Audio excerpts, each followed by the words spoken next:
Welcome to Issues That Matter. I'm Cynthia Pooler. My guest today is Scott Ritter, and we're going to talk about the situation about the nuclear power plant in the Ukraine. So, give everybody an overview of exactly what happened. Well, what happened or what is happening? What's happening?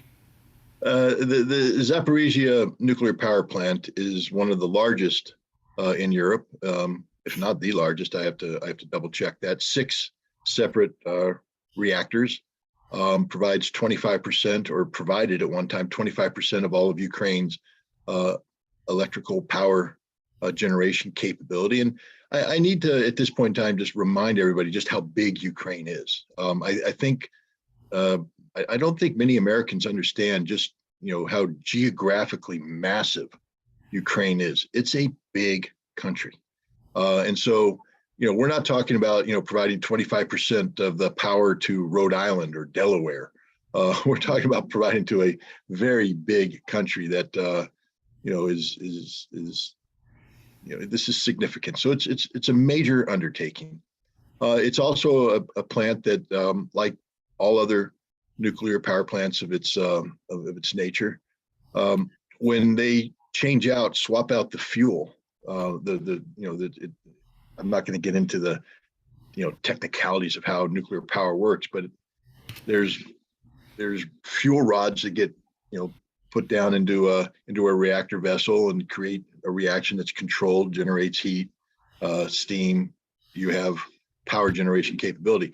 Those fuel rods have uranium in them to enrich to a certain level, and as the reaction takes place, it depletes the material that's used to create the reaction and converts it into plutonium and also other kinds of uranium byproducts. So the fuel rod, even when it's pulled out, when they change it out for fresh fuel, the fuel rod is a very dangerous um, you know entity, and it has to be handled very carefully. They put them in cooling ponds because they're very hot. It takes a long time because it's still radioactive, so it's still generating this heat. It takes a long time for it to cool down. It's also fragile at this point, meaning that if somebody blew up the cooling pond, all that radioactive material would be scattered about. It Mhm. also has it's a security issue. Where does plutonium come from? Plutonium, which is used in the manufacture of nuclear weapons. Um, it's extracted from depleted fuel rods. Plutonium is created through this process of fission that takes place in the reactor. And so there's a lot of weapons grade plutonium that's in these rods. And if these rods fall in the wrong hands, or if, for instance, the Ukrainian government decided that they wanted to extract the plutonium from these rods, that could become problematic. And then the other thing is, if you take some of the radioactive material and you wrap it with high explosive, you can create a dirty bomb, which would blow up. Yes, it wouldn't be a mushroom cloud, but it would spread radioactive material around contamination. So the Russians were very concerned about the security of this facility when they initiated their special military operation. That's why on March 3rd, a little more than a week into the operation, they took control of the plant. They sent their forces in, took control of the plant, and they've controlled the plant ever since. Now, because of the nature of the war and such, four of the reactors have been shut down. Two reactors continue to operate, but at reduced capacity. I believe it's around 50% capacity, but they're still generating electricity. That electricity is still provided to the Ukrainian power grid. Um, the people operating the plant are Ukrainian nationals. These are the employees of the energy firm that ran the plant. They live in a town nearby. That's just the way of the old Soviet model, a company town, so to speak. And they stayed there and they continue to operate the plant. They're not hostages. They operate the plant because that's their job and they want to do it. Um, and they're being supervised by Russian Atomic Energy Agency specialists. This is a Soviet era reactor. The Russians are experts in this. And so they are providing the kind of oversight that would normally be provided by their Ukrainian counterpart, Ukrainian nuclear energy arm. But because there's a war, that oversight's not being provided. But a lot of people say, well, the reactor's being operated in an unsafe manner. Absolutely false.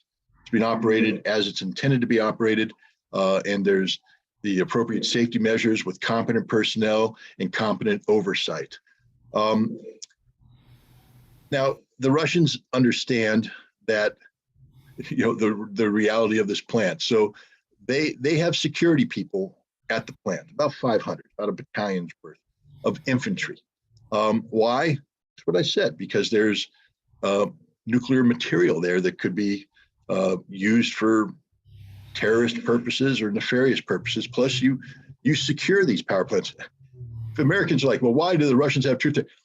Challenge number one to all Americans: try to gain entry into an operating nuclear power plant here in the United States and see how far you get before some guys in black with automatic weapons put you on the ground, beat the living dog poop out of you, and threaten to blow your brains out because you don't belong there.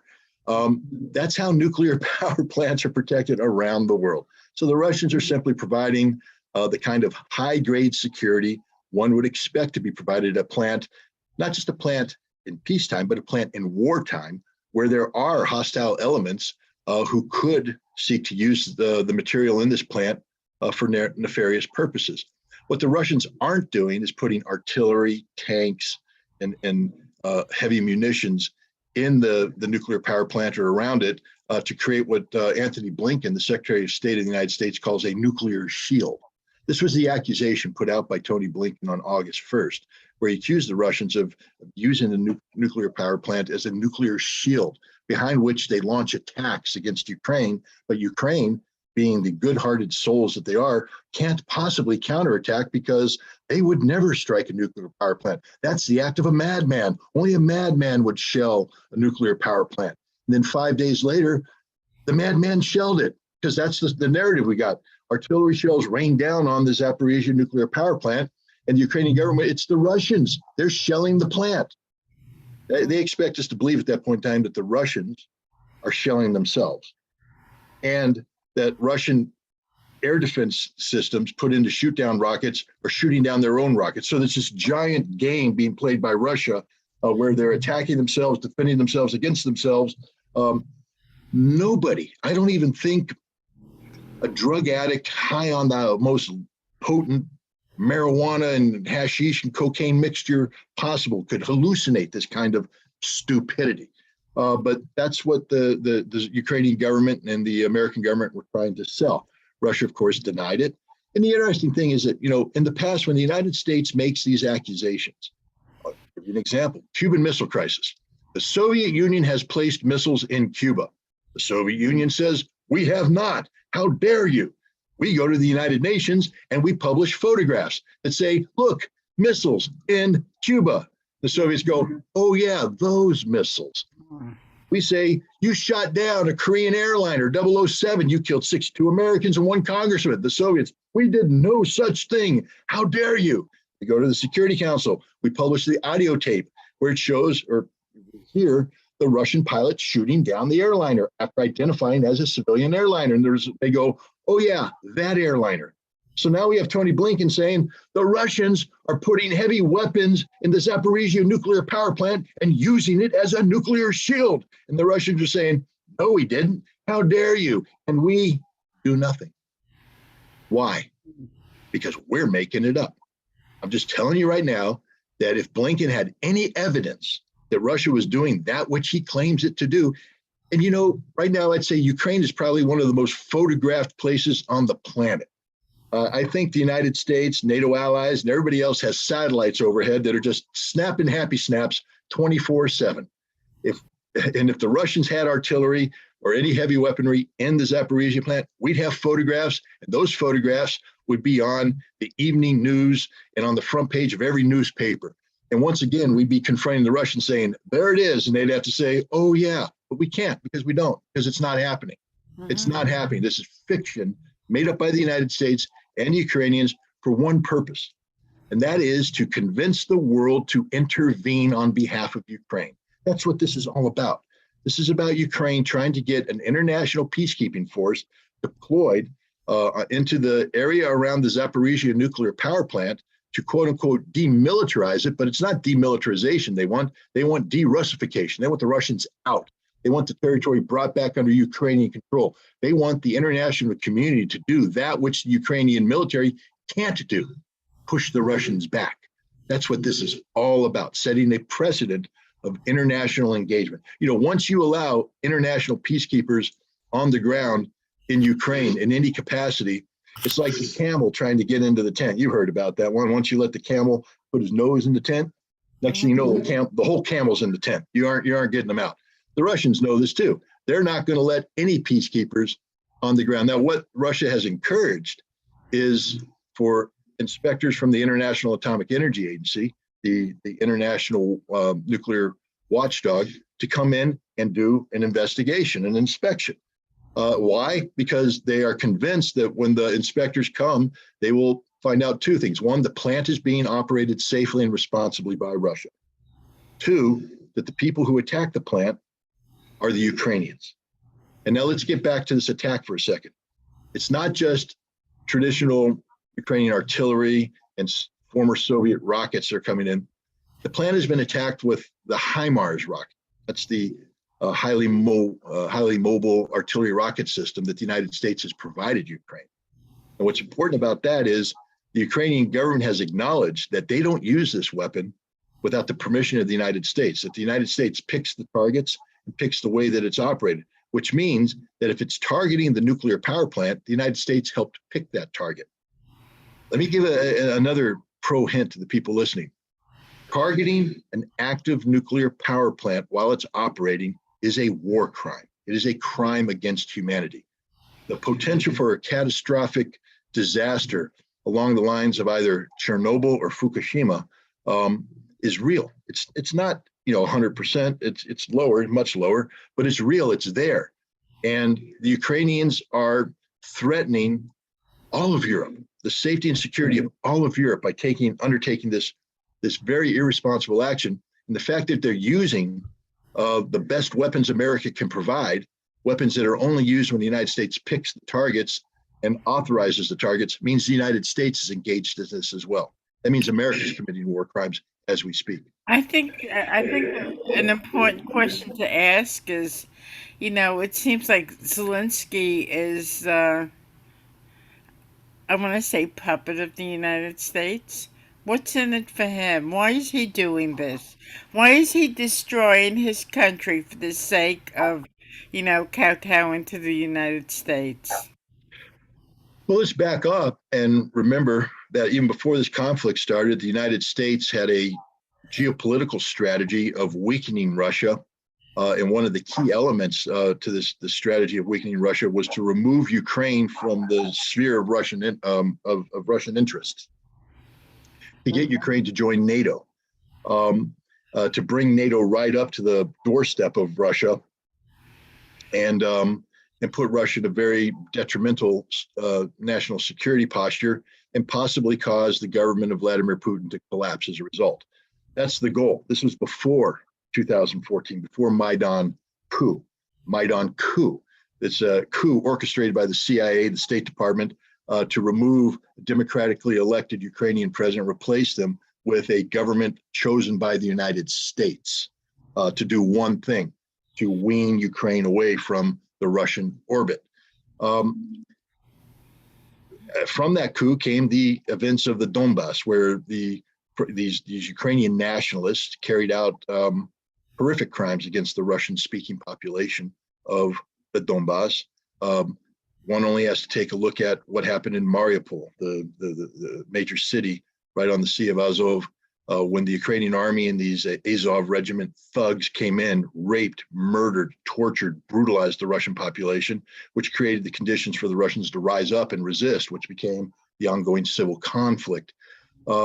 NATO and Ukraine have been working together since 2014, 2015 to use diplomacy, the Minsk Accords, an agreement to bring about a peaceful resolution to this fighting, as a shield behind which NATO would train a Ukrainian military that would be capable of launching an attack and driving the pro-Russian element out of Donbass and even Crimea. This was all in place before February 24th, 2022, when the Russian special military operation launched. When Zelensky became president, he ran on a platform of peace. He said, I'm going to be the guy who's going to bring peace. Now, the question I have for Zelensky is, did you know about all this before you ran for president? Were you aware that Minsk was a fraud, that Minsk was not real, that you were never going to implement Minsk? So, you found out later when the Azov people told you, if you implement Minsk, we will kill you. But did you know this? Did you know that NATO was building up your military, the Ukrainian military, to attack Donbass? Because at one time, Zelensky said, I would crawl on my knees, Putin, and beg for a peaceful resolution. And yet he now is the guy saying, this is war, this is war, this is war. Did he know beforehand? Has he always been a fraud, a liar, a schemer? Or is he simply just a Ukrainian comedian who was used because of his popularity to assume the position of president so that he could be controlled by others? I think we have the answer. He's a Ukrainian comedian who was put into the presidency and is now being used by others to carry out extreme policies that other presidents may have resisted, more experienced presidents, because they understood the consequences. I don't think Zelensky understood the consequences of his actions. It's coming home to roost today.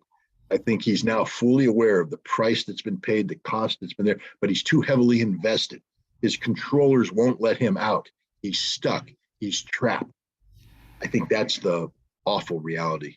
Okay, so if he backed out from the commitment he's made, do you think he'll be dead? Well, first of all, he can't back out of anything. He's too far in. Do I think he'll be dead? Let me first of all start off by saying this. I don't want him dead. I don't believe in political violence. I'm not encouraging anything of that nature. I would prefer that Zelensky recognize the horrible situation he's in, voluntarily resign, and leave the country, and spend the rest of his days living in a very nice villa somewhere in the world where he can use the money he earned as a comedian. I'm not going to accuse him of theft of hundreds of millions of dollars, although it appears that that's what's happened. But I'd like that to be his fate. I mean, other people who've done much worse things than him get to live out their lives in that manner. But that's not going to be his fate. Zelensky right now is in the midst of a horrible fight with the Ukrainian Ministry of Defense. Zelensky's job right now is to be the centerpiece of an international effort to legitimize the supply of hundreds of billions of dollars of weapons and aid to Ukraine. Europe's in an economic crisis. America's not doing so great either. And yet we're funneling all this money in. And how do we explain it to people? We've turned Zelensky into a cartoon character. He is now the Winston Churchill, the modern Winston Churchill. He is the King Leonidas leading the 300 against the horrific Russian immortals. And so Zelensky is there as a symbol around which we use to justify the transfer of weapons and aid. And the Ukrainian military knows this. They know that without Zelensky, you're not getting this stuff. No one's going to send stuff to Ukraine without Zelensky. They turned him into the symbol. So Zelensky has a purpose right now, but that purpose comes at a cost.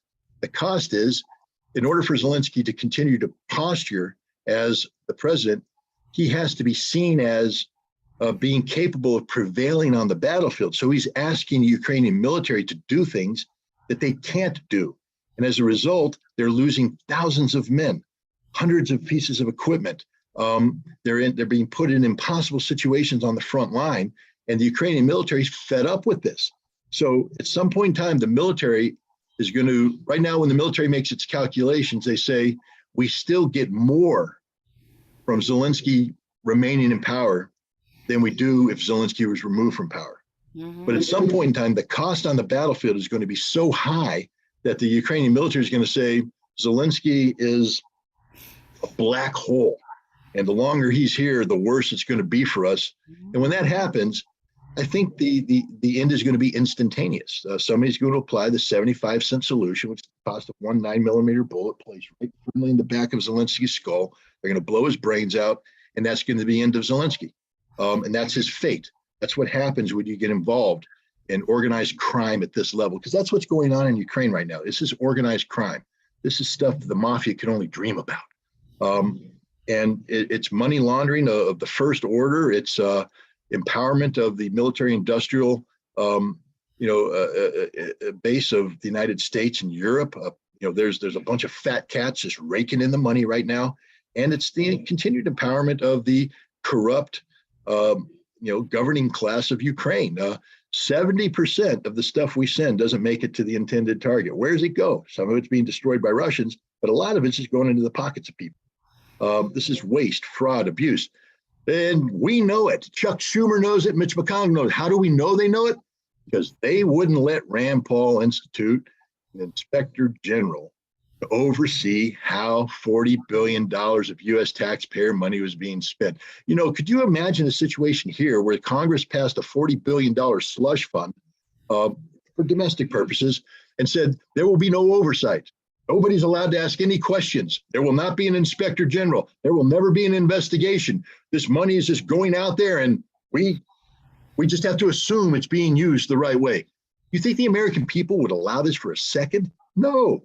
We demand that there be an oversight. We demand there be investigations. And if somebody was found to be, stealing this money, we demand accountability, justice.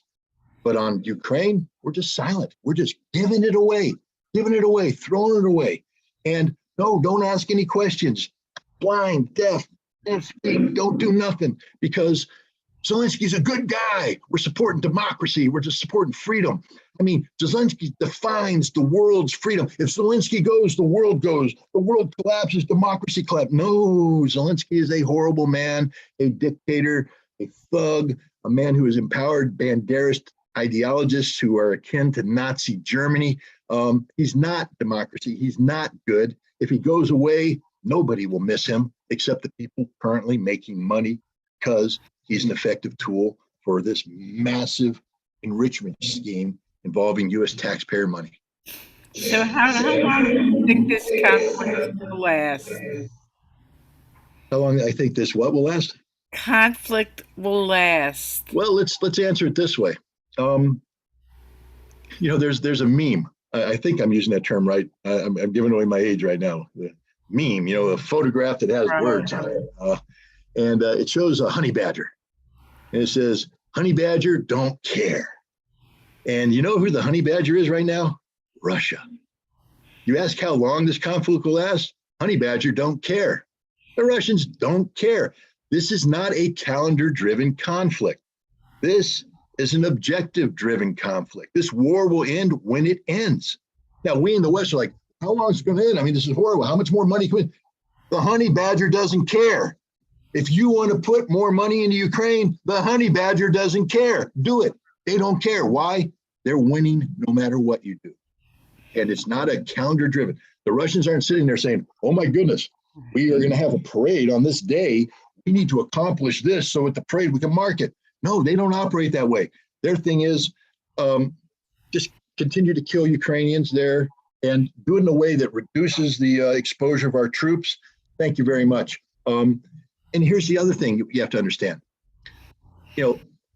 I've been involved in the planning of massive military operations. I'm not bragging or anything, but one of the coolest assignments I ever had was in the lead up to the Gulf War. I was on this ad hoc planning committee that worked for the Commandant of the Marine Corps to come up with amphibious warfare options for the war against Iraq, because we had 2 Marine divisions on the ground that were going to be charging through oil fields, and we're like, that's sort of like suicide. Why don't we find a way to get the Marines on the ships where they belong so they can be offloaded where the enemy's not and do their amphibious warfare stuff? And we came up with a plan, but planning isn't just drawing arrows on a map. When you start talking about tens of thousands of troops and thousands of pieces of equipment, things like fuel come into play, things like ammunition come into play, other logistics, sustainability things. How long? I mean, you have a lot of people, they use X stuff. In combat, that X gets intensified, so it's X times whatever. How many days in combat are they going to be? And then you have to plan for that and then add some more, because no plan survives initial contact with the enemy. The enemy gets a vote. It could be longer. My point is, all of this had to be planned before somebody could consider the operation. And that logistics tail is immense. And if you haven't prepared for this, your plan's not going to be able to survive, because you don't have enough fuel, you don't have enough ammunition, you don't have enough anything. So here we are 6 months into the Russian special military operation, where for many months now, the Russians have been firing around 60,000 rounds of artillery a day. During Desert Storm, the United States fired 60,000 rounds of artillery the entire conflict. So every day, the Russians use as much artillery as we used throughout the entire Desert Storm. Now, as early as March, you had people like Bill Arkin, the Newsweek intelligence editor, saying the Russians are exhausted.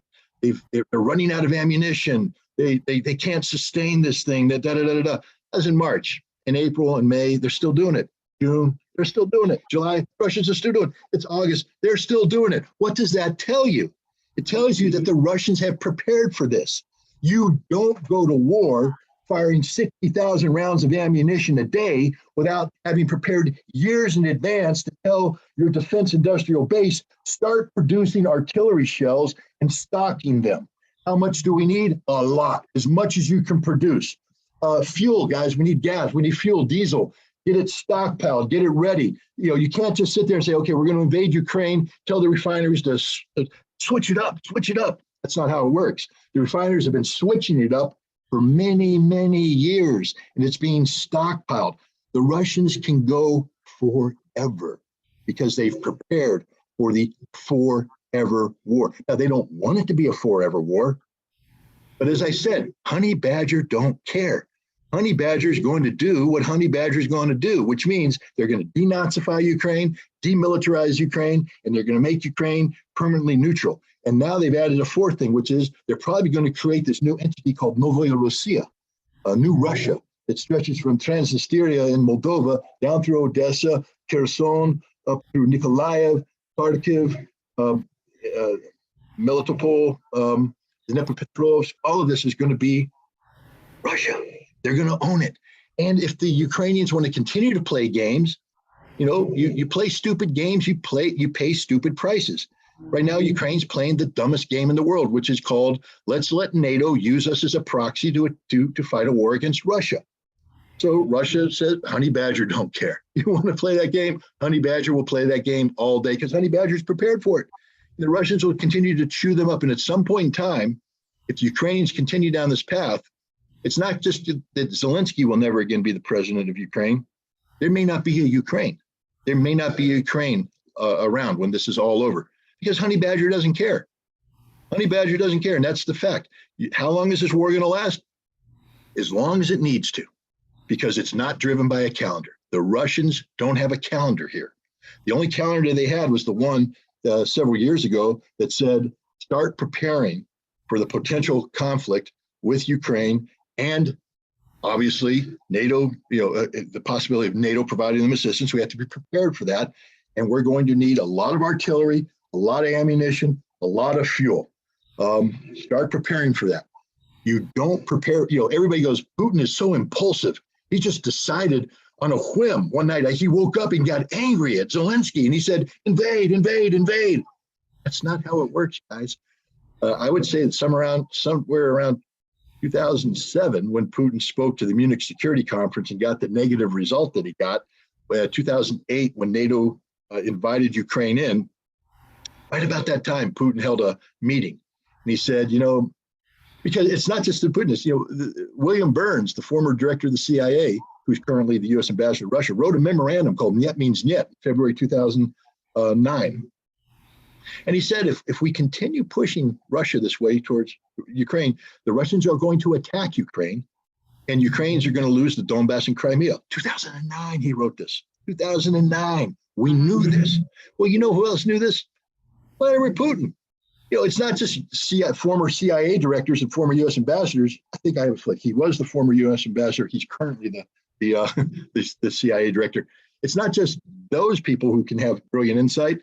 I think Vladimir Putin and his inner circle sat down and said, the way this is heading is towards conflict in Ukraine, not just with the Ukrainian government, but with NATO supplying them. So we need to start preparing for that eventuality. That's what mature, grown-up nations do. They prepare for eventualities. Doesn't mean that they want war, because Russia did everything they could to avoid this conflict. But he said, we need to prepare for this. What does that mean? That means the military says, okay, if we're going to fight a war in Ukraine, this is the size force we want to use. This is how much artillery we want to use. This is the rate of fire for these artillery pieces. Man, we're going to be blowing through rounds around 60,000 a day. Well, how many do we have on hand? We don't have enough to fight more than 3-4 months. Why don't we start making artillery rounds so that we have, let's say, 3 years worth of artillery rounds? 3 years. That gives us a nice big buffer. And they went, okay. And they turned on the production switch, and they've been cranking out artillery rounds, and they go into depots, and then they're all ready. How much fuel are we going to need? Boss, we're going to need a lot of fuel.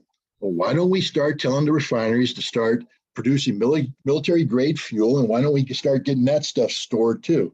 And how much food are we going to need? And we're going to need rations. You know, food doesn't just grow on trees. Well, it does. Yes, process. But the point is, the Russians had to do that. All of this had to be planned in advance. So the concept that Putin just woke up one day and said, I'm going to invade Ukraine is absurd.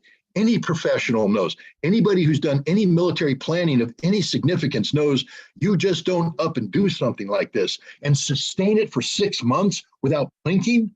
The Russians haven't even blinked. They're just sitting there going, yeah, let's keep doing it. Why? Honey Badger don't care. Wow. And on that note, we'll close for the day, and I'm sure that we will resume the conversation at a later time. So you've been listening to Scott Ritter. I'm Cynthia Pooler. This is Issues That Matter, and if you like this show, please subscribe to my YouTube page. Thank you, Scott. Thank you, everybody, for listening. Have a great day.